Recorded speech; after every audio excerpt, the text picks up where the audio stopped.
ఎట్లుంటే అందరూ తెలుసు కదా. మల్లారెడ్డి ఏడ ఎచ్చగుంటే ఆడ అంటాడు, ఏడ పచ్చగుంటే ఆడ తింటాడు. ఆయన ఎట్లయిందంటే ఇప్పుడు డైలామాల పడ్డాడు. ఇటు రేవంత్ అంతానికి వచ్చి అభివృద్ధి చేద్దామా, లేకపోతే అటు బీజేపీ తానుకోదామా, గోడ మీద కూర్చుండు.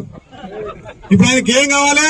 అల్లుడు ఎమ్మెల్యే అయిండు, ఆయన మంత్రి అయిండు. ఇప్పుడు బిడ్డ కోడలు ఆమె బీజేపీకి కాలు పెట్టింది, ఈయన ఇంకోది కాలు పెట్టిండు. ఆయన బతికే ఆగమ్య గోచరంగా ఉంది. తల్లిని కాన్షియస్ ఏం పట్టించుకుంటాడు. అందుకే మల్లారెడ్డి గురించి ఏమొద్దు. ప్రజాప్రభుత్వం ఉంది, రేవంత్ అని ఉన్నాడు, మన ప్రభుత్వం ఉంది, మీకు అండగా మేముంటాం. మీ కాన్స్టిట్యున్సీ వజేష్ యాదవ్ ఇన్ఛార్జ్ ఉన్నాడు. నేను వజేష్ యాదవ్ తోటి మాట్లాడతా.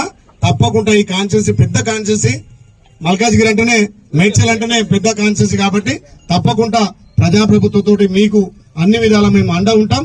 ఈ వాటర్ విషయమే గాని, మీ సమస్యల విషయమే గాని, ప్రతి మున్సిపాలిటీకి ఇవాళ 15 కోట్ల నుంచి 30 కోట్ల దాకా మన గౌరవ ముఖ్యమంత్రి ఇస్తుంది. కాబట్టి మేము ఈ రోజే ఇక్కడ ఉన్నటువంటి పరిస్థితి కూడా ముఖ్యమంత్రి దృష్టి తీసుకుపోతాం.